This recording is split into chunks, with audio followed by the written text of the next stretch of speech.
Unfiltered. Unfiltered.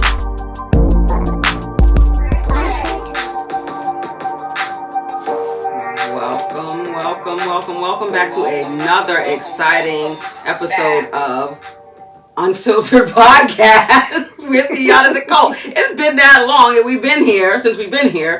I forgot where the fuck we were. Welcome back. We apologize. Shit happens. A lot of shit has happened. Shit that you wouldn't believe you can't make some of this shit up. But it happened and we made it though. We made it. Well, we kind of went off the grid real quick and had to handle some shit as we all do in life. But that does not mean we love you guys any less. We are back. Yes, all the hearts and emojis and all that. Thank you guys for sticking with us and bearing with us. If you are human and you're alive, you can totally understand what the fuck I'm talking about when I say shit be happening. The shit.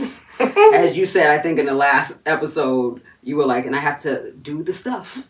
We had to do the stuff. Whatever that is, had to do the stuff. Welcome back to you too. Because we have not only seen you guys, we haven't seen each other. Mm-hmm. Just in passing, I think I saw you this week when on I was phone. on the phone and I was at work. She was looking so cute in her work very studly. I was very studly. Very nice. Very studly. But other than that, we haven't seen each other except for over the phone. Mm-hmm. 2 weeks. Yeah. I'm going to let you start with what the fuck been happening to you because I see you got a cast on over there. So, believe it or not, I had bought a laptop and I didn't know that it was outdated. It was a 2017. I was so pumped when I got it in the mail. Set it up or whatever. And I had my nephew, Moses, come over and install this game stuff with The Sims. I love The Sims. Isn't it like over 20 years old? Yeah. Because I think my kids were playing it when they were young and they still have their little houses and stuff. And it's so funny because like my second oldest is so cute and she's always like, I bought you a house. And I'm like, looking at her like she's fucking crazy. She's like, in my Sims. I'm like... Anyway, okay. It's such a great game. I've never played. What do you just build shit? I mean, you build stuff, you create people, you create communities, and you make them do things, and then you accomplish certain things, and you rob and you steal, and you just. So suburban Grand Theft Auto. Sort of. It's like that movie with Jim Carrey. He's in the bubble and he doesn't know that he's. No, but you know what it is. You know which one. I think I know what you're talking about, but I don't think I ever saw it. So I don't even know what the premise of the movie is. It's about him living...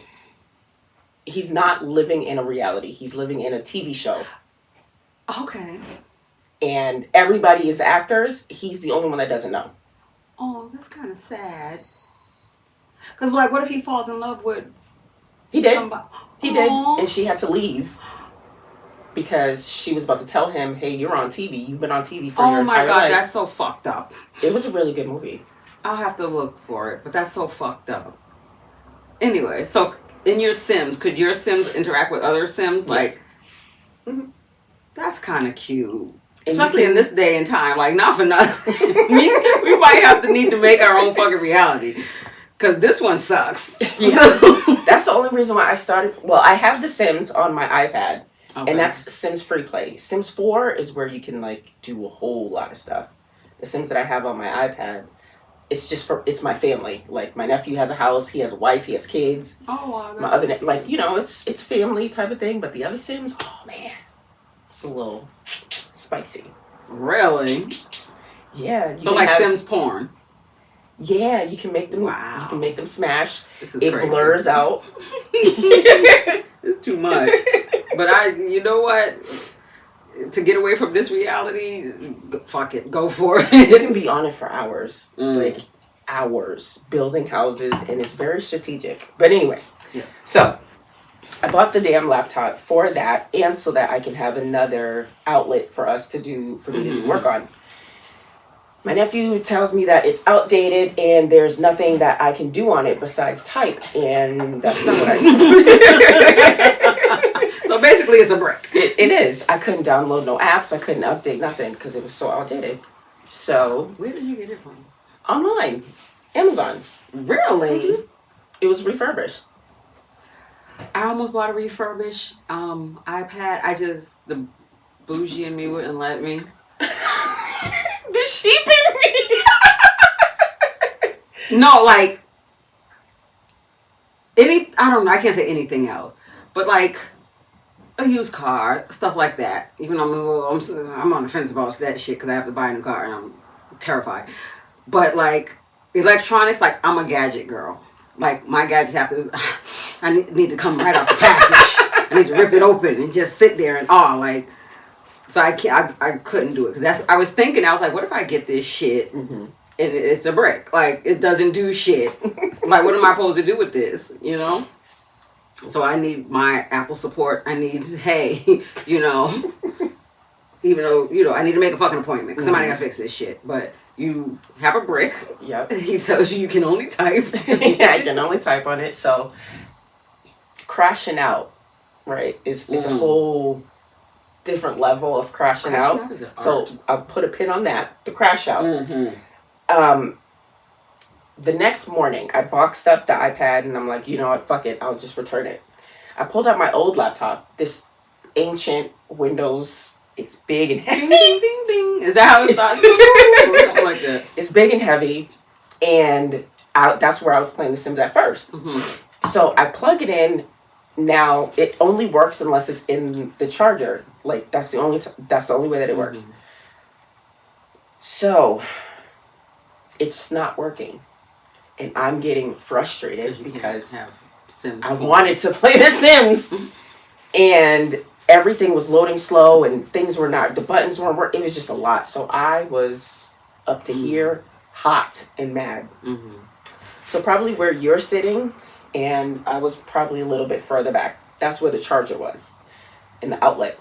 So I snatched it out the wall, like whipped it out, and it wouldn't get out the wall. So I tugged at it real hard, and it swung and got me right on the hand.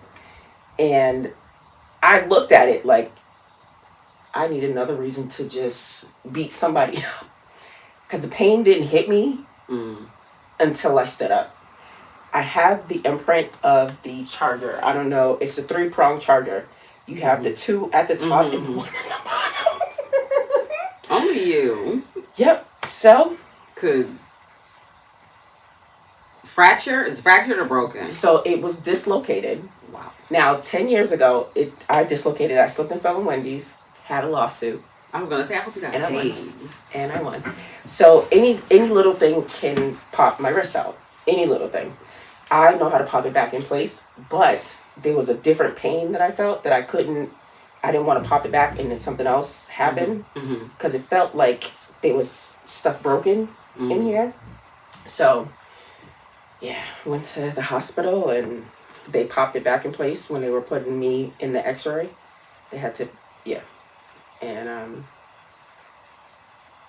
I'm sorry, I'm looking. I've never broken anything. Knock on. Never broken anything. Never had to stay like in the hospital overnight besides having kids. No surgeries, no nothing.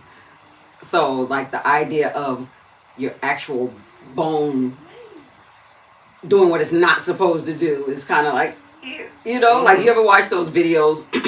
Excuse me. It's usually with the guys in the gym overdoing shit. Yeah, like the one ill and like bone. You ever see the one with the guy? He's doing like the leg press, and he has oh my god, the way that his shit snapped, you could hear it, and then the bone is sticking out. Just no. I think I would lose it. I would lose it. Like I'm not a crier, but I would cry because just like, ew. Sorry.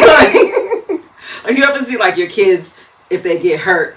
They're not really hurt until they see the blood. And it's like, oh my God, that would be me. Yeah. I didn't cry until I got to the hospital and they gave me morphine. And then I cried more when they gave me fentanyl. And that's crazy. I didn't Girl. They gave me Why fentanyl. would they give you fentanyl? So morphine is already a bitch. So they gave me morphine to do the x-rays. Now, I'm hot and I'm in the thing and they're popping it around and I'm just like, I'm in the clouds. When the orthopedic surgeon came in, I'm thinking all type of crazy stuff. Like, they're going to have to cut my arm off. They're going to have to pop it back. Like, I'm thinking all type of stuff. And I'm numb and high. And the tears just kept coming. And then the nurse came in and she's like, okay, I'm going to give you some fentanyl for the pain. And I think I sat the fuck up and I said, what? Right. No, I don't want it. Yeah. She's like, no, it's not street fentanyl. This is hospital fentanyl. There's a difference. The one in the street is what makes you get addicted. Here, you can't get addicted to it. And I said, it's fentanyl. Fentanyl. So, like, where do you think the people on the street? And listen, I think that's where it starts, right? Addictions. I would think so. So I started to feel the pain the more I was in there, and I don't know if it was my mind playing tricks on me or what, because I wasn't crying at home. I was just like, oh shit, I need to go to the hospital. Yeah. And when they gave me the fentanyl, that's a high I cannot explain. I'd have been so scared. It's not fun. It's not a fun ride. Wow. I don't take drugs. I don't even like taking ibuprofen. Like, if I didn't have a heart condition and stuff that I have to take medicine for, I would not. Yeah. Because I have a fear of getting addicted and turning into a crackhead. So. I'm not crack. Meth head. Meth head. Fent head. I don't know. What do they don't have a name, do they? Fent head. They have the fentanyl. Oh. The fentanyl, that's a thing. No, you stop. Let me fold stop. it over. Fold lean? No, it's a fentanyl when you're just nodded out. That could be the same as a heroin lean.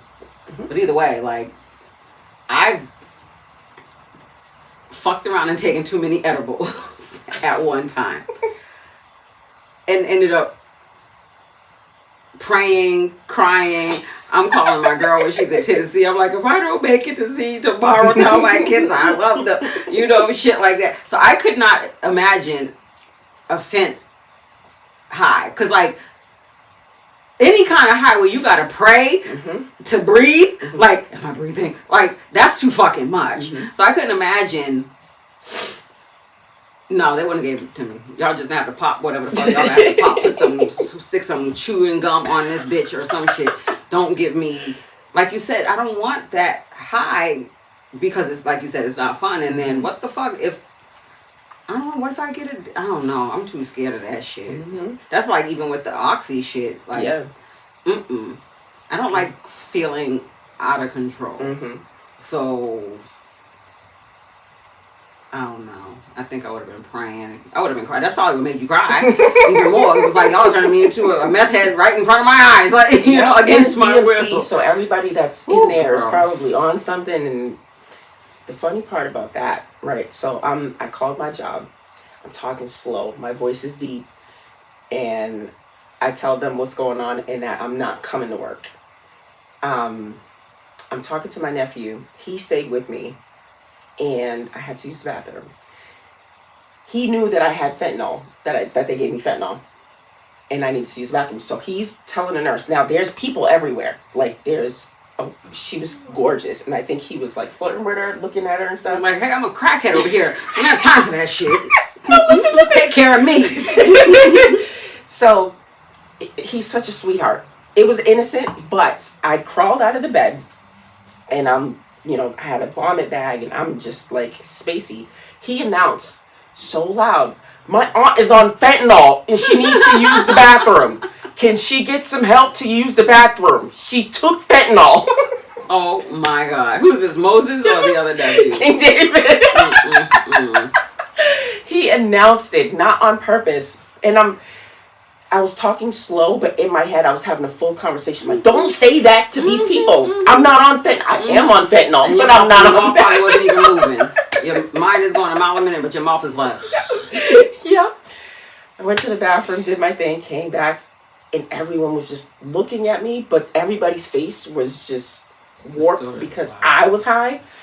But listen, I made it. I'm cast up. I'm on the road to recovery. Good for you. Please, no more chargers, battles, something. I don't even know. Like when you had called me and you were like, I'm like, what the fuck did you do? Because right before that was the fingernail thing. Yeah. My co-host is accident prone. Yo. I am a walking hazard. Hey, scratch that. She did not say that. Just in case you have another Wendy's incident. It's not her fault. It's y'all. So other than that, so you've been out of work. I've been out of work. I've been in and out of being sick. Like cold, coming and going. The fucking weather is stupid as hell. The other day we were out on the grill. Mm-hmm. Then the next morning, I look outside, I was like, there's fucking snow on the ground. Yeah. I'm so over this. Like, when she first moved up here, I'm like, winter's here. We haven't had a bad winter in years, which we haven't. Mm-hmm. Anybody from Boston can vouch. We have not had a terrible winter. Balenci. Sorry, y'all. We got... Hey! Psst. You don't live here anymore. You have no dominion over this castle. Stop. Sorry, y'all. Sorry. What was I saying? Dirty. Oh, yeah. And I'm telling her, and I'm like, we have not had a bad winter. Mm-hmm. This winter? You think this was a bad winter? It's cold as fuck. And yes. We have not had this many storms back to back. Balenci. Mom. Out. Out. Can we cut this out? Out of here? Yeah, I'll have to figure it out. So, I don't know. I'll put the fan on so that we can know that's when the fuck to cut it. I don't know. Anyway. Yeah, this winter turned over and bent over and opened her butt cheeks and showed us her entire ass. This winter, I think, was bad. Because, like, every time you fucking turn around, you're shoveling snow. And the temperatures and the wind. Yeah. Yeah. I don't know. Maybe, I don't know. I think we worse, though. We probably have. And the funny thing is, we are Bostonians, so I think that every winter to us is the worst than the last. It's like, this winter fucking sucks. So we have a long winter. Everybody else is already like cooking out, wear t-shirts. Yep. We still got the boots by the front door. So I don't know. I'm tired of it, but I don't think I would want to go anyplace else. It's like she was telling me that down in Tennessee it's hailing, down in Alabama where her son is at, that they have like, I think it's hurricanes or tornadoes and stuff like that. In Tennessee? In Alabama right now. Alabama. Yeah. But I remember when she was in Tennessee, like she would say, like, we got a tornado coming or a hurricane or something like that. We're just up here, hurricanes is like, oh, that's just Susan, But down there, she's like, we sleep in the bathtub or we sleep, between the doorways and stuff like that. And I'm like, we've never had to do that shit here. So I don't, like people's houses just getting whipped up or cars flying across. We don't have that here. So I don't know if I would trade our winters here for... I'll keep the winters here. Yeah, because imagine that. I mean, shit can happen up here too, but imagine like shit that happened in New Orleans some years ago, like your house just floating the fuck away, or or your house getting swept up or sucked up by this fucking... Yeah, I'll stick with our winters, I guess, and just keep complaining like we've been doing for the past X amount of years. That's one thing we do have the power over, is our complaints. Because we complain a lot. But this winter, I don't know. Like I said, we were out cooking out, and then we're back to snow, and then it was nice. And then even this morning, we went out, and I put a coat and a hat on the baby, bundled her up. By the time we finished breakfast, it was fucking hot. We're walking, I'm like, okay, you take the shit off. Like, sweating. It's ridiculous. I'm seeing kids outside with their, t-shirts and shorts and shit on. And tomorrow, I think we're getting more fucking rain. Like, a lot of fucking rain. Not like regular rain. It's like going to be torrential rain. I don't know. I love Boston's fall. And I love the snow. I don't like what comes with the snow. I don't believe in fall. Really? It's cold. Anything below 50 is winter to me. So to me, we go from summer to extra summer, because I don't think you can say Spring anymore. So you go from summer to another summer. Like that's around, September-ish, October-ish. Yeah. Because it's still warm. Yeah. And then it's fucking winter. It's winter to me. Especially since, like I work outside, so it's anything below 50 is cold to me. Mm-hmm. I don't like it. Well, how do we get to talking about the goddamn weather? I don't know either. But it doesn't matter because we're catching up. Because we haven't been here in 2 weeks. So, speaking of 2 weeks, so it's been longer than 2 weeks. We were supposed to go to that Y&B show. Mm-hmm. I think you had an injury or something happened. I think it was, I don't know what it was, a fingernail or something, where you didn't end up going. It was on a Tuesday, though, which is super hard if you got to get up and go to work the next day. Mm-hmm. So we bit the bullet and we went. How was it? We could probably do a whole show on the Y&B show, but I'm not going to. She was phenomenal. Mm-hmm. And I'm not saying that because she's family. She did her thing. Mm-hmm. She did her thing. Like, people actually was leaving, like, humming and singing her song. She did her thing. And one thing that I have to say about her is she's very humble. Mm-hmm. Like, of course, I'm her family, so when we were there, the crowd was super young. We were the oldest ones there. My sister was there with her loud self. And we're sitting there, and you're seeing artist after artist after artist come on. And a lot of them sucked. And there were other good ones. But we're looking like, because the flyer that I had her on it. So I'm thinking she's a headliner. I came to see a headliner. But I guess that the way that these young folks do their advertisements now is like, hey, we have this blah, blah, blah. And, my picture is on it. And then you're advertising your people. So then your picture. Yeah. So everybody's getting like a different flyer. Like it's the same premise, but a different flyer or a different headliner each flyer, whatever. So the one I got was with her. So I'm thinking she's one of the headliners. So we're waiting and we're waiting and we're waiting. It's damn near midnight, bitch. I gotta go to work in the morning. We're sitting there hot. And of course, I start complaining. I'm like looking at the DJ like, fuck, And I'm looking at her and I'm trying not to get loud. And I'm like, yo, if he don't call her next. And then, and then my girl's like, this is her show. You gotta remember this is her show. You don't want to show up. But come the fuck on. Because some of the people, there was one guy there. He had to be my age, if not older. Performing. Why are you here, sir? I'm here because I'm supporting her. Why are you here, sir? He's like singing? Why are you grabbing the mic, sir? Put the mic down and back the fuck away. No. Was it good? Isley Brothers good? No. If he sang, I would have given him a bly. He rapped.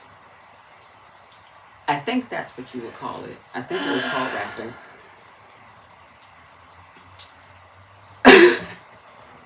It was so giving. What's that fucking movie? Julia. I never make a fool of you. What? Oh, man. Daddy's Girls. Yes. It was giving that scene. Stop. Stop. It was giving that. He's sitting up there and first of all, he couldn't breathe. And he's like, bubble gum, bubble gum, bubble gum, bubble gum. That face. We looked at each other like, this nigga's not serious. Oh, he was quite serious. Bubble gum. Something about how you drop I think the bubble gum was supposed to be in her booty. I'm not sure. Because we were too busy talking shit. Because you should have came and sat over at the old folks table with us. Because you had no business being up on the stage. But anyway, I did start, kind of exchange our Instagram stuff with a bunch of other artists' Instagram stuff. So we'll probably try to get some of them to come on here. And I see that a lot of them are connected to your people. Mm-hmm. We'll talk about that after. But she was great. She sat there. She was very humble. Even though I feel like the DJ promoter, whoever made the call, was fucking her over. Because, why are we waiting 3-4 hours for somebody who was on the flyer as a headliner? Mm-hmm. and you had the OGs who couldn't even rap and breathe while they were singing Bubblegum come on before her. But when I will say, she did her fucking thing, and she did it well, and she was humble. Her stage presence was excellent. Her voice was on point. So maybe that was God's way of saying, you know, what's coming to you, what I got for you, you know, you're going to have to wait a while, but it's here. But she did a fucking, and then people, like, I'm seeing people on her Instagram, like, bigging her up, singing her song. So it was, other than the waiting and the bubblegum and some of the rock and roll, it was a good show. I seen some highlights online. Oh, you did? I did. What'd you think? Who'd you see? I am a fan of YN, right? I think other people need practice, or I think other people should find a different avenue of creativity. I did see a light-skinned, short, thick girl. Was she Dominican girl? Or some Hispanic-ish? She was good. Des December. Okay. She was good. I loved her stage presence. Like, she came up there like, I know I got this shit. When she started singing reggaeton, that's when she had me. I was like, oh yeah, you know, she was good. Love her stage presence. Some other folks, it was. You could definitely tell. I will say this: you could definitely tell like who the promoter's favorites were, or who his minions were. You know, the ones who were following him around and thinking, you know, he's whatever. Because those are the people who got most of the you know, hail ups and got to go first and got, you know, had the little entourage, and you know, but it was kind of like you said, some people need more practice. But you know what made me think when I did see that, it's like that old adage that there's people out there with less talent than you doing more than you. You know what I mean? Like so many people have such raw, like for real talent, and they're just sitting on it. Whereas you have people who are just like, I don't give a fuck, I'm mediocre, I'm bubblegum, and I'm gonna get out here and do this damn thing, you know? And jump off a cliff. I say all that to say, like, if you got some kind of talent, jump off a cliff and just go and fucking do it. Because there's people out there with less talent than you, and they get into the bag. Yeah. You know? But other than that, went to work angry the next day because we was so fucking tired. We didn't leave it till after midnight. What else been going on with me? Work shit. Kids shit, life shit. Like I said, I'm gonna have to look for a car soon. I'm scared as fuck about doing it. I don't want to buy another car. Not that I don't want to buy another car. I want to buy a perfect car that I don't have to put much into, and that's not gonna give me problems. It's gonna get me back and forth to work and to wherever the fuck I want to go. What have you been looking at? I need an SUV. I love SUVs. I cannot drive a car anymore. I'm too tall for that. Yeah. I got too much shit going on for that. Like, summer's coming, I'm probably gonna go back to doing my trainings, and then I have my toolboxes and shit, and you know, stuff like that. So I need something with room, and I have kids, and I have groceries to do. I need something with some room. I can't just do like a little car. Yeah. You know? I need something that has that trunk space, you know, for the dead bodies and shit, you know. I rented a Mazda CX-9 when my car got stolen. And that's my next car. Really? That is my next car. Really? It's spacious. I've been looking at Pilots. Those are good. And Jeeps. I am so Listen, with the Jeeps. I had a Jeep Commander. I loved her. She was a drag queen. Big body, intimidating on the outside. She was pink and flurry on the inside. Pink fuzzy. Yeah. I had a disco ball and pink. She was a drag queen. Yeah. But she, I had her for a while. I had her till I paid. She was the first car I paid off. Okay. And I felt so accomplished. But around the time I paid her off was when she started falling apart. See, that's what she started falling apart, and it would cost more to fix her than to just get a new car. Girl, I swear, it's like, I don't know if it's any different anywhere else, but it's like, soon as you buy something, when you get it home and it's yours, it depreciates. When you get it and it's yours, it acts fuck up. It's like, I don't even know if it's worth Like, I used to be, like, so dead set on not leasing a car. So I'm like, if I'm leasing the car's still yours. It's not mine. Yeah. Now that I'm older, I'm like, you know what? The car's still yours. It's giving me a fucking headache. Take it back. You know? So, like, the whole idea of having a car that's already paid off sounds great in theory because it's like, it's my car. I don't have to worry about a car note. My insurance is cheaper because it's not a lease. However, it's yours. If it breaks down, it's your problem. If you know, something happens, it's your pockets we're going into as opposed to a lease or, you know, something like that where it's like, hey, this bitch is acting up. I don't like it anymore. Take it back. You know, or I want a different color this time. Or take it back. So I don't know where I am in between that. I just want somebody. I want somebody to do the stuff for me. I don't want to do it. And then also, I want it for like $5. I don't want to pay for it. Like, for real. Like, you ever, like, get your account where you're like... Yeah. And that big ass chunk comes out, and then it's like, damn. I'm poor again. It's like, I have a car, but I'm poor again. That's exactly what it was like when I bought my car. I had a hefty savings. When they told me what it was just like, do I really need a car? Right? I can walk. I say that because I don't have a problem because, like, I've walked home from, like, miles away. But where I'm working right now, I'm not going to lie to you. Like, the other day, I took the bus. Because I've been Ubering it. Like, I'll take the bus to work because it's free. The 23 is free. So I'll take the bus to work. But coming home, I've been taking an Uber. Because I'll get to... Sorry, y'all. I worked on Dudley. And any of y'all who follow me saw my post the other day. I don't give a fuck what y'all try to name it. You can say Nubian this, kings and queens, blah, blah, blah. I don't give a fuck what y'all try to call it. It's down Dudley. They gentrified it by naming it Nubian Square. They tried. It's still down Dudley. Real Bostonians know it's down Dudley. It's down Dudley. You tell somebody Nubian. If you tell me, meet me in Nubian Square, I don't know where the fuck that is. You say down Dudley, I know exactly where it's at. I'm sorry, just nothing Nubian-ish about it. I saw somebody a guy getting a lineup at the bus stop on Friday. And then they're drinking a 40, him and his woman. And it wasn't like a lineup like with the zzz. She had one of those little eyebrow shapers. She giving him...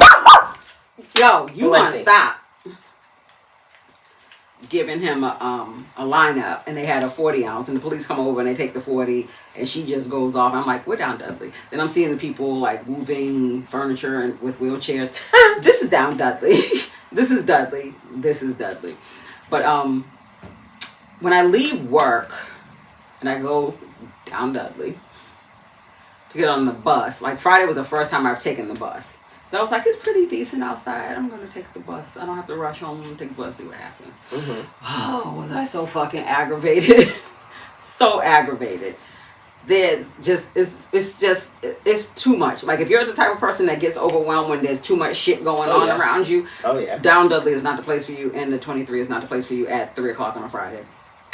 So I need to get a car so I can get the fuck from down Dudley as fast as possible when I get out of work. And also, like, getting on the bus, I get off work at 2:45. I'm not getting home till 4:30 on the bus. That's crazy. The traffic is ridiculous. That's crazy. The traffic over there is ridiculous. Not even just the traffic is ridiculous. At one point, like, I'm in my phone, and then I notice, I'm like, bus isn't moving.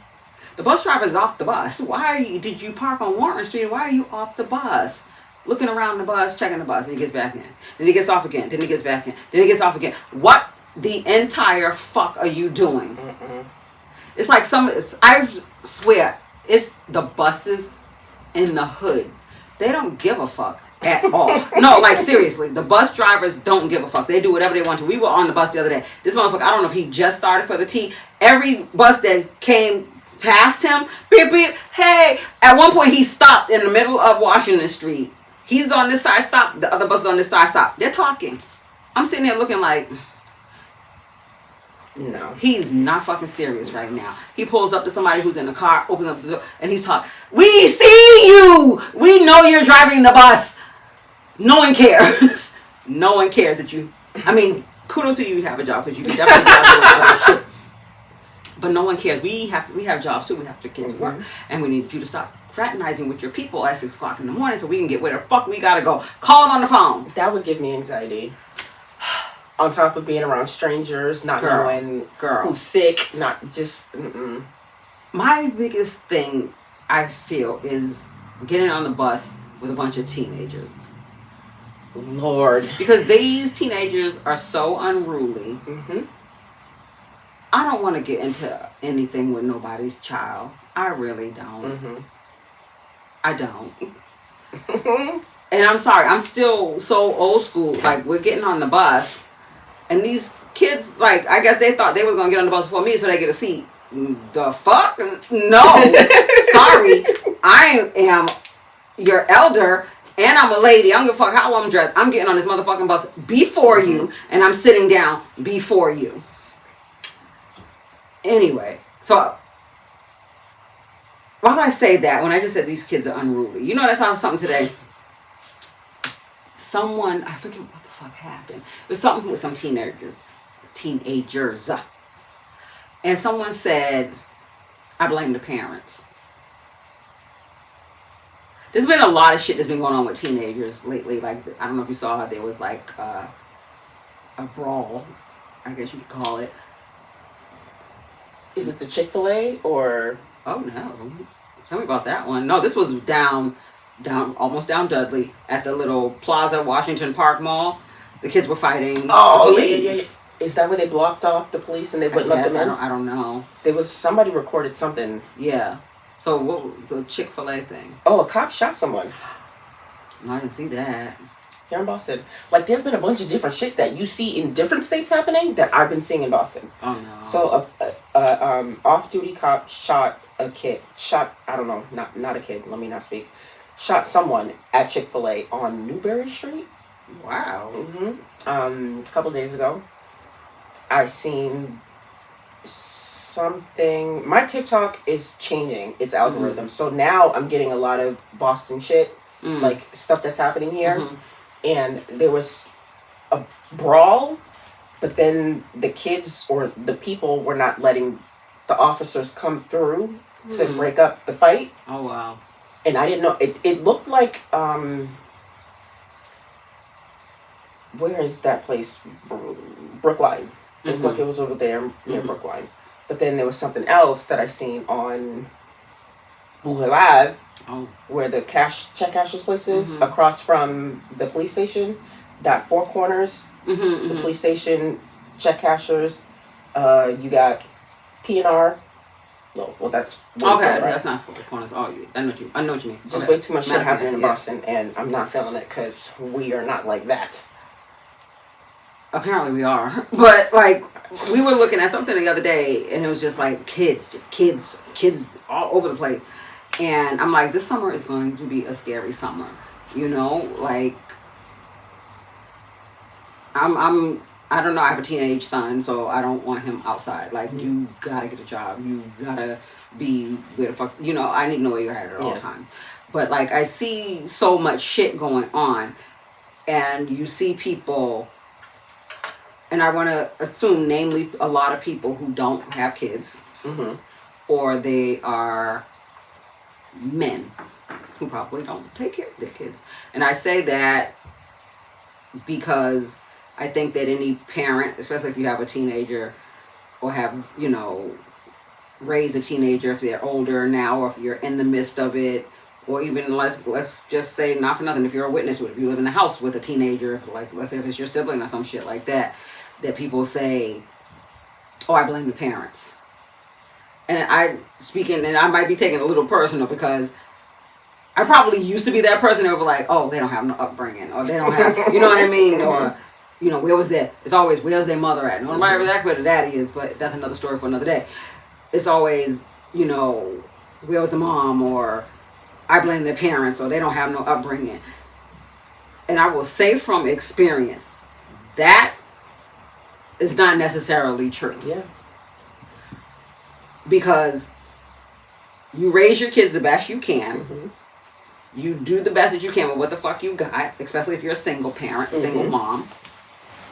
When your kids get out into the free world and they're around other kids, especially, I'm gonna be a little biased. I want to say especially if you're raising sons, because I think that sons feel like they have to show and prove. They have this bravado, or they have this masculinity that they have to live up to. So it's like, if my friends are doing bullshit, I gotta do bullshit too, or I'm gonna be a square, or I'm not gonna be that nigga, you know? So I have to do the bullshit too. Knowing in the back of their mind, if my parents found out, if my mom found out, I'm gonna be wearing her size 9.5 in my ass, you know? But it's like, which one trumps which one? 9 times out of 10, what my friends think about me trumps the trouble I'm gonna get in at home. What's the saying? You know, it's better to ask for forgiveness than permission. You know, so I think a lot of kids are out here, especially the boys, doing bullshit because they want to show and prove, or whatever the case may be. But I say that to say this, that not all the fucking time can you blame the parents. You can't say, oh, they don't have no upbringing, or oh, the parents, you know, the parents this, or I blame the parents that. These little motherfuckers do what they want to do when they want to do it. Even though they know full and damn well better than to do it. A majority of them are going to go out and do the bullshit. That was me. I was one of them. I think we all were. So it's like, far be it from a lot of people, especially those who don't have children, or maybe forgot that you were once a child yourself at some point, to say, I blame the parents. Because I'm not going to lie. Aside from turning myself inside out and, you know, riding on my son's back to school every day, I can't regulate every fucking thing that he does. Number one. And then number two, and I tell him and his sisters all the time, if I was to beat you the way you need to be beat, I'd be in jail. So, we can't necessarily say I blame the parents, because if I had to place blame, I blame social media. Because that's where your fame and fortune comes from. That's where, you know, that's where you're that person. So I have to do something for social media so that people are watching. I blame the government, because God forbid if somebody's calling on you. Somebody's calling, I'm going to jail. But then on the flip side of that is, he has no upbringing. Well, motherfucker, you took away my right to beat the shit out of him when, you know, the way that he deserves to be beat. So whose fault is it for real? You know, but then you flood our kids with the social media bullshit. The pandemic didn't fucking help none. That's all they had was fucking social media during the pandemic. So now these motherfuckers don't have no social skills except for to talk shit on social media. Their little minds have probably been stunted from not having that social interaction. Not for nothing. A lot of Boston public schools ain't really teaching. Y'all just passing them through. So they have no education. So we can't necessarily just say, I blame the parents. You know, we have to blame society as a whole. And also, we've gotten away from, again, I'm older than you, old school. If I was up the street acting a damn fool at Tasha's house, Tasha's mother's had every right to whoop my ass. Send me the fuck home, and then I'm getting my ass whooped for acting up at Tasha's house, and I'm getting my ass whooped again because I embarrassed my mother. That happened to me, and I don't think I forgave my mom for letting my best friend's mother spank me because I was acting up at her house. Like, how dare you? Why was you acting up? Because I wasn't at home. And that's exactly why you got your ass at home. But I get it now. Like, there's a line. And I'm not going to say that it was different then than it is now, as far as the getting a spanking at your grandma's house, or getting, because there was abuse back then too. I think it's more publicized now. Or we are more so calling everything abuse now. And everything is you whipping out the camera and recording the bullshit. Like, that's... But like, like, my granny had no problem with tapping our ass at all. But nowadays, if my mother was to probably beat Nene, they would probably call it abuse. You know what I mean? Because now everything is so subjective. Like, you can't say shit to your kids. You can't talk harsh to your kids. Not saying that you should. I'm not a child abuser. I am breaking generational curses. But you see people, like, a lot of these kids we're raising because we can't discipline our kids, because we can't talk rough to our kids, because everybody gets a fucking trophy. We're raising a bunch of pussies. I really believe that. You know, it's like, you get a trophy, you get a trophy. Oh, you got here late, but you showed up, you get a trophy too. Mm-hmm. No, that's not how the fuck life goes. You don't get accolades for doing mediocrity. Yeah. Because, and I try to teach my kids that. I told my son the other day, I was like, you think I'm hard on you? You think I'm always talking down, talking in your ear? I don't know what the fuck to tell you because I'm not going to stop, because not saying that you have to get it out the mud, because our kids don't. Thank, God, and thank for growth that we are breaking generational curses, and that we have paved the way and are making a way for our kids so they don't have to work as hard as us. But motherfucker, you still going to work. Yeah. You still going to work. And I think that because of social media, because of the schools, because of the government, that these kids feel like, I don't have to do anything but just show up. I don't have to do anything but just be your kid. And I'm supposed to have all this greatness. No, bitch, you're great because you came out of me. You got to find your own greatness. You got to find your own. But to sit here and say, oh, I blame the parents. We don't always know what the fuck our kids are doing when they're away from us. And then they go to school, and it's like, the school is always, so-and-so is doing, what the fuck are you calling me for? What are you calling me for? What am I supposed to do? I'm at work. This is y'all's job. Like, I remember having to tell my son's teacher when he was younger, like, when he's here with you from 7:30 to 1:30, that's your child. Don't call me for no fucking pep talk, to do your job for you. Were they white teachers? You know they were.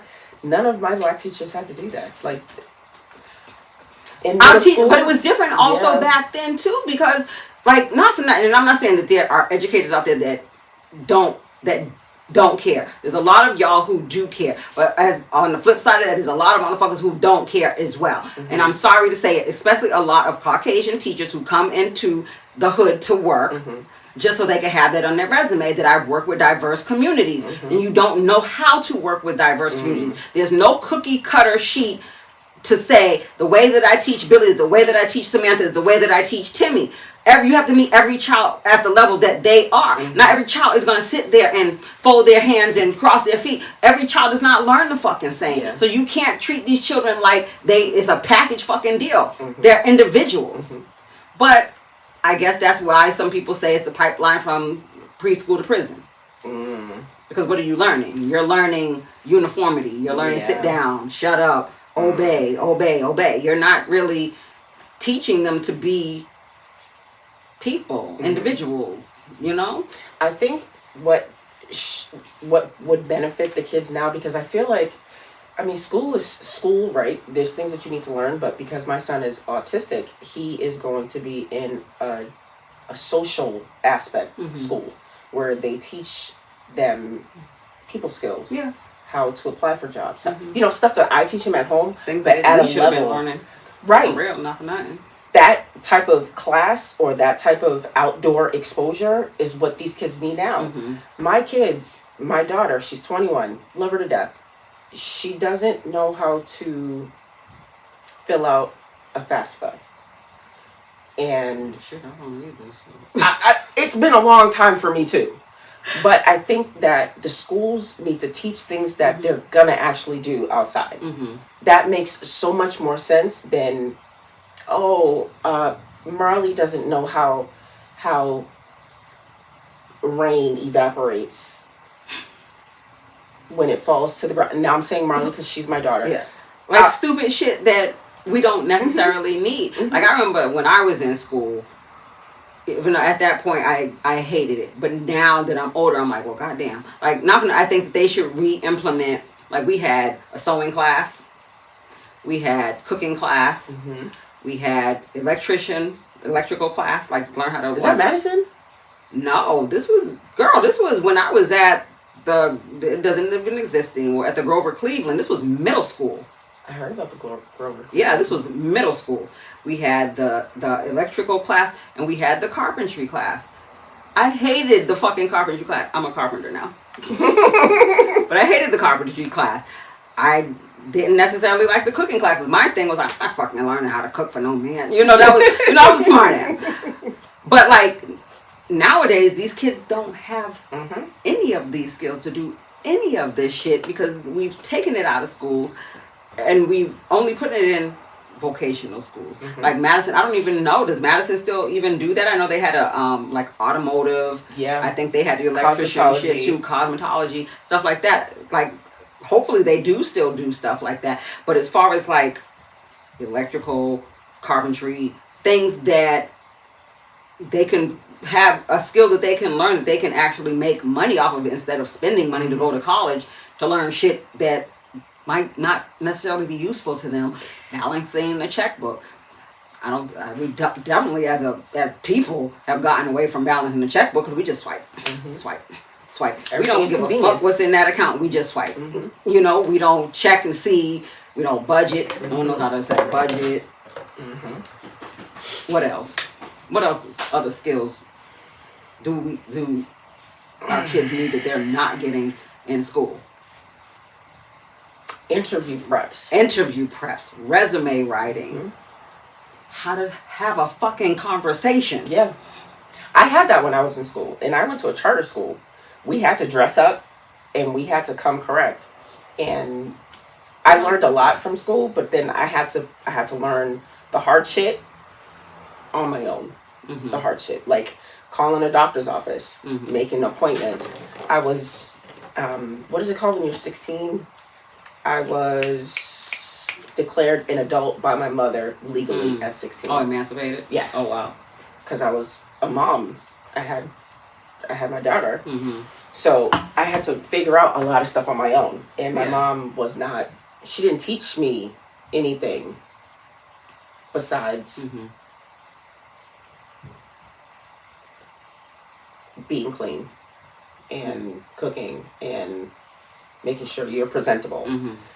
I was just telling my sister the first time I had to call and make my own doctor's appointment, my heart's all beating fast, and I'm listening to their tone, and if they sounded stern, I'm like, damn, they're mad at me. Yeah. Just going through a whole bunch. But these kids, they don't know how to do it. I have to. These kids, they don't know how to do anything. Mm-hmm. Even, and I say that all the time, like, y'all are the dumbest smartphone having ass people I've ever seen, because like y'all have all of it, everything that these kids could possibly need at their fingertips. But with that being said, God forbid if Zuckerberg, Bezos, all these folks just decide, we're not giving niggers. Like, we're shutting off all your phone shit. These kids would be lost. Literally, these kids would be lost. What would y'all be able to do? I miss the days of writing notes and getting stamps, writing letters, mailing them off to my friends. How do the post offices even still survive these days? I bought a 4-pack of stamps, and I'm like, I don't need them, but I probably stamps. still have stamps around here somewhere and haven't mailed a goddamn thing in God knows how many years because you don't have to anymore. Like, I bought you something. All you gotta do is go on Amazon and have it delivered to the door. Like, it's crazy. It's crazy. Anyway, I don't even know how the hell we started talking about these damn kids on the bus. On the bus, yes. But yeah, and like I said, saying shit like, I blame the parents. Stop fucking blaming the parents. Especially if you're not a parent, or if you're a parent that's not taking care of your motherfucking kids. Stop blaming the parents. Because when these motherfuckers leave your doors, all you can do for your kids is, I prepared you for whatever is to come out there, and I'm praying for you.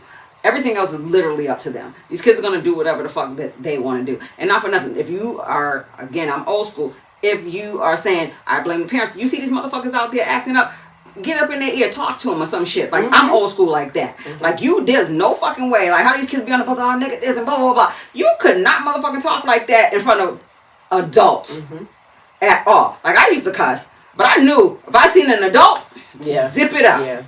Yeah. Zip it up. I remember one time, man, I cried. We was at the lunch table, and we're just cussing because we can. It didn't make no sense. We just saying just random shit. And the lunch mother came up and grabbed my cousin by the ear. And she was like, you too, you come to the office. I didn't say nothing. Because I knew that when I got home, I was going to get my ass whooped. But again, you can't blame my mother that I was sitting there cussing. Yeah. I knew the repercussions if I got caught. But again, I thought I was slick. I was going to get caught.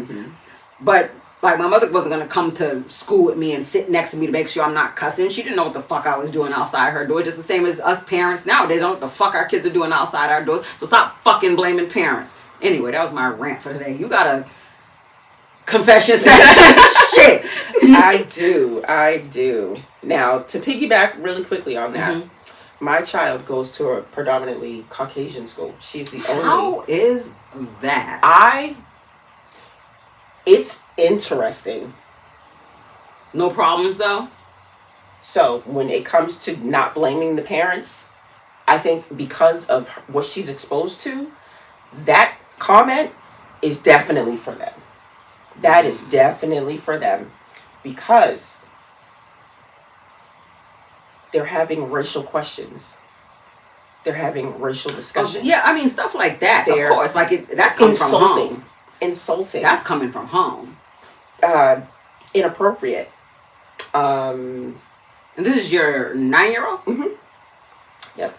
She has changed. She's the black girl on the outside, but she's a white girl on the inside. And I would prefer that than ratchet all over the place from BPS.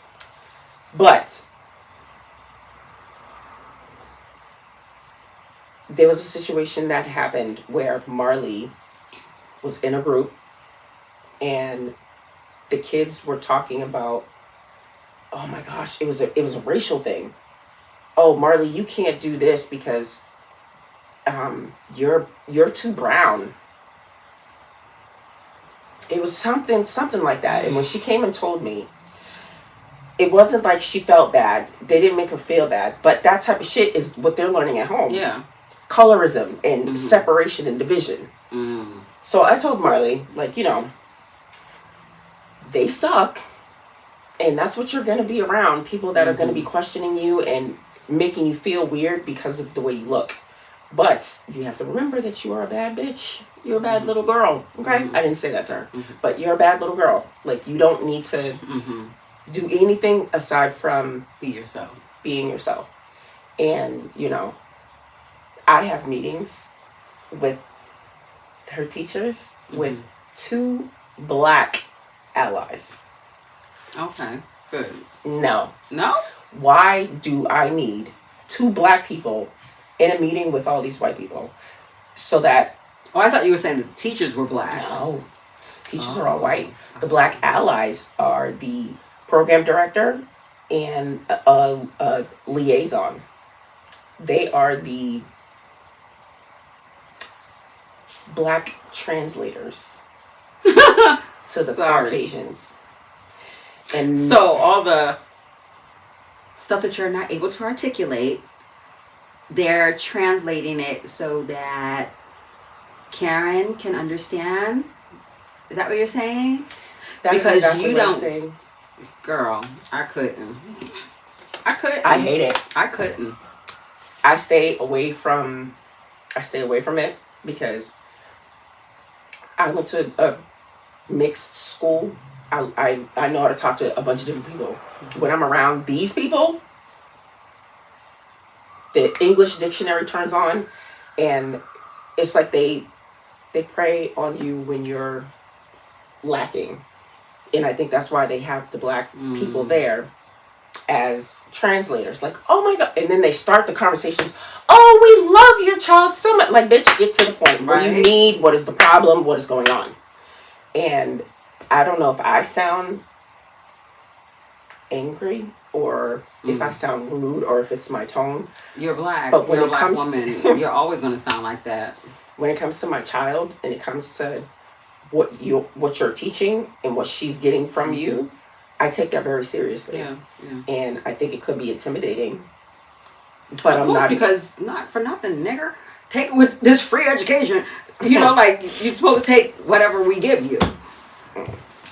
One thing I did learn is that white people's worst fear is an educated black person. And don't let me start speaking to you like you speak to me. That's going to blow your mind because you're going to see this, but you're not going to know what I know and give it back to you. So to have these 2 crutches, it's like, I don't need y'all. It's good for you.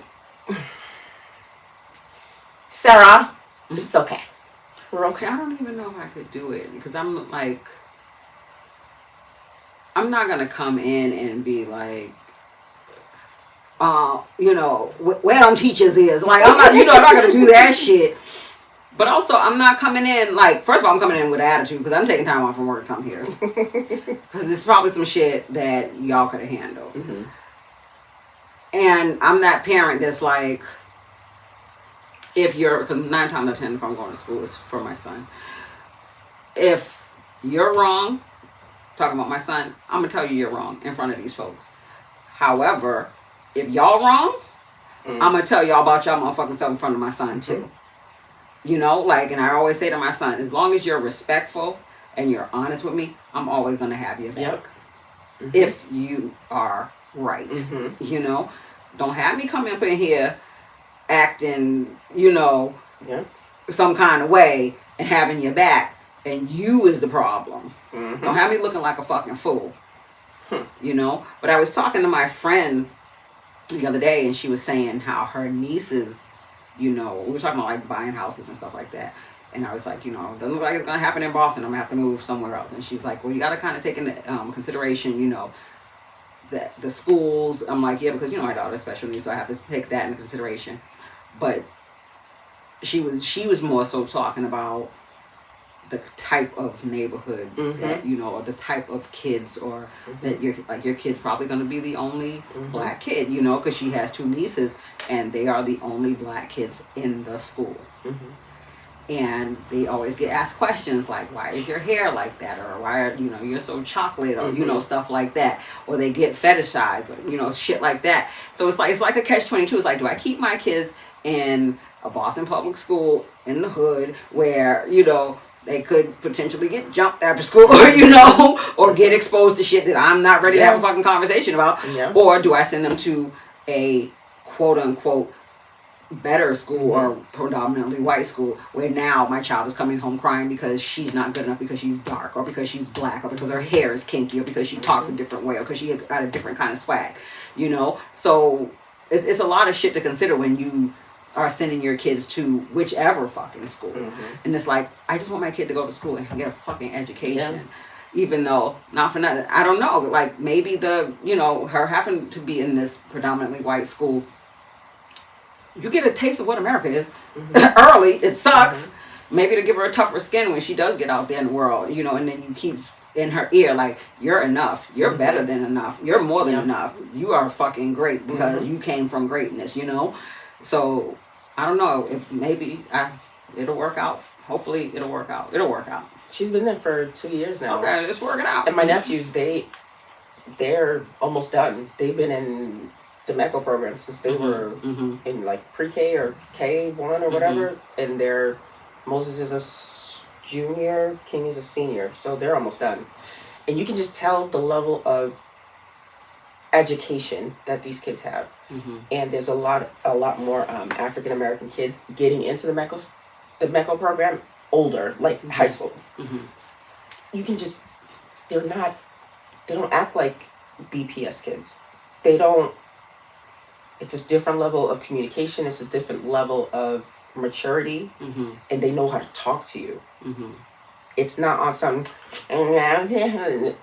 these kids know how to talk. Now, they're not perfect, but they know how to have a conversation, and they know how to act. And it surprised me being in a situation where there was a bunch of girls, right? There were 2 different groups of girls, and I'm expecting them to be ratchet, loud, singing and stuff, because we went to some black women's something. I'm mumbling. Not on fentanyl. And the girls and the boys that were there, it was like, wow, it's quiet. They're not rowdy. There's no stomping and making noise and all over the place. And of course, I'm the aunt that's like, yo, King, you see that baddie? What's with the baddie? And he's like, no, they go to MECO. What does that mean? That they're not like... They're not baddies. They're not like us. Oh. They not like us. Oh. Okay. I guess. I don't know. We could talk about education till we're blue in the face, and we could talk about education a lot. on another episode, because we have to get to our confession session. We are running down on time. We have a juicy one. Mm. And this one has a question at the end. Okay. All right. So, I was a virgin until the age of 30. For my 30th birthday, I lost my virginity to my pastor at my church. I have been a member of this church for some time now. Although I knew that he was married, I thought that he loved me. I knew that he and his wife, the first lady, were not seeing eye to eye. And with me doing my church girl duties, we were spending more time together. During this time, we built a relationship that turned into a sexual relationship. The first lady found out about it, and everyone else in the church did as well.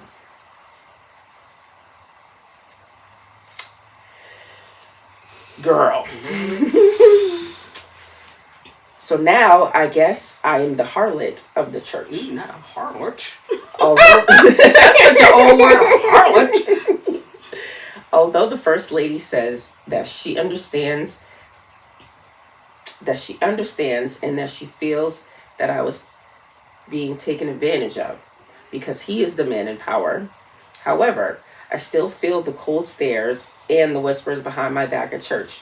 What should I do? Am I as much to blame as he is?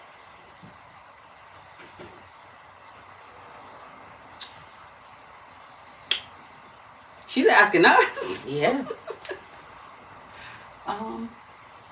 30. Yes, you to blame. Yes. Why? You're 30. You're 30. You've been a member of this church for some time. You know that the man is married. Yeah. You've been at the bake sale with his wife, handing out oatmeal raisin cookies arm in arm. Yeah, you to blame. Mm-hmm. You're 30. You're not 20. You're not 19. And let's not make the assumption or try to give the stigma that because you are a 30-year-old virgin that you're naive. Mm-hmm. Yeah. Maybe you could be a little naive as far as equating sex with love. Yeah. Okay. Because you've never, you haven't gone down that winding road that some of us took when we was teenagers to know better. But you're 30. You're wrong in the sense of you knew this man was married. You've baked cookies with his wife. And you busted open for a married man. He, I think, is doubly wrong. Is that a word? Doubly? He's wronger. More wrong. Because he knows he's married too. Everybody's wrong. Even the first lady. How's she wrong? So she said that she understood because she felt like the girl was being taken advantage of because her husband is the man in power and blah, blah, blah. That sounds like some very politically correct answer so that she does not look bad in front of her congregation. Bad, like, oh, she knew and she let it happen, and or she's not taking care of her husband. Fuck him. But is she? 'Cause the way I'm looking at it, if she says, oh, sweetie, here's a oatmeal raisin cookie, I understand. That means he did it before, though. For you to be that part, to say that part, but also you're kind of putting all the blame on him, like he took advantage of. Like, so you're kind of painting this man to be a predator. I think Mm-hmm. Like, I totally, like, yeah, that part, yes, you're painting him to be a predator. But can you really paint him to be a predator? He's an adult. She was an adult, too. Mm-hmm. The girl was an adult. Mm-hmm. So, I don't know how, there's different levels of wrong here. Girl, leave the church. Leave the church. Because what else are you going to get staying? He said, yeah, but the pastor and his wife staying. That's their church. I don't give a fuck. The girl in question, I would leave. I would leave the church. Because... Yeah, I guess. See, this is why the battle is not, it's not yours, it's the Lord. No, I'm sorry. The battle is not worth it. It's not worth it to stay at the church and then have the, church folks love to, oh yeah. It's not worth hearing all that and having that affect your spirit. Like, not for nothing. Okay. You're fucked up. We all do it. We're all human. We're human. You fucked up. Leave the church, like T said, leave the church. Find a different church. Don't bust it up for that pastor. Don't beat yourself up about it. Mm-hmm. I don't think. It's not for them. We all fuck up. Mm-hmm. Was it a fuck up? It's not. I can't say it's a fuck up. It wasn't a mistake, though. A fuck up is a mistake.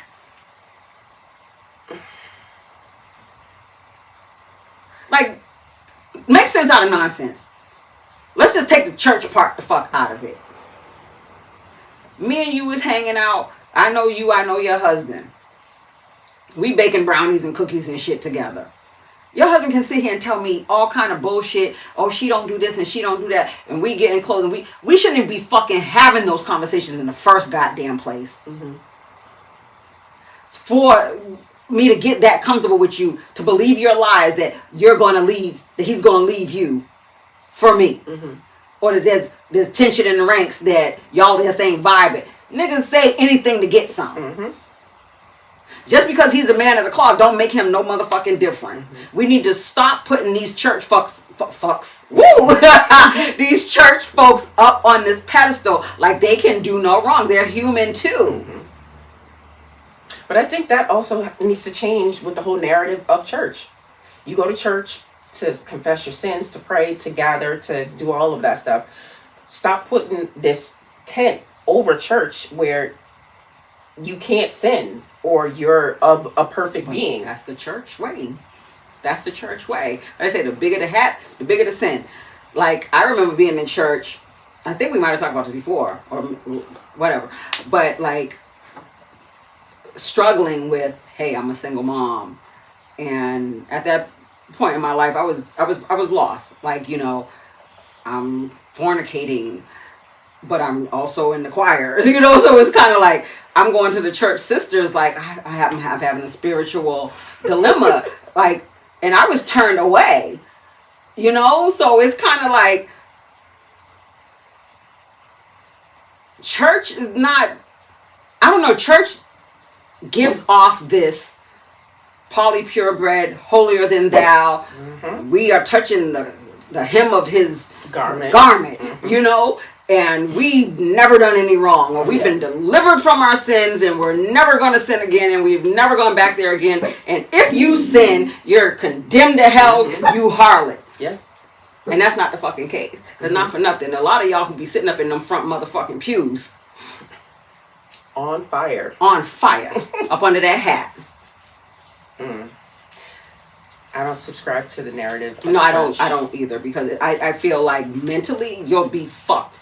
Because anytime, like I remember anytime that I would do something that was not of the way of God, oh my God, I'm going to hell today. Mm-hmm. Let me pack my bags and say goodbye to my kids, Mm-hmm.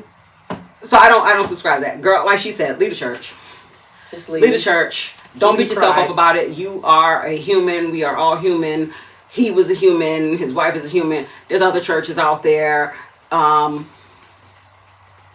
you want to bust it open, don't go to church. I don't know. Don't go to church. Or don't bust it open at the church. Or with the church folks. Because apparently... You don't shit where you live. You don't shit where you eat. Don't do that. You don't do that. So let's learn our lesson from this church. Move on. And also, and remember, your walk with God is your walk with God. Mm-hmm. Not yours, the pastors, and the first lady. Yep. And remember, church folks like to talk, so keep your business to yourself. Exactly. On that note, we're going to say bye. We ain't been here in 2 weeks. We're going to miss y'all again next week, because apparently we got a lot of shit to talk about. Yeah, we do. We should talk about church folks next week. Let's see how this week goes, because they probably somewhere sending magic rays, like we got bitches gonna have a bad week. They was talking about our hats. Anyway, on the count of 3, 1, 2, 3, bye.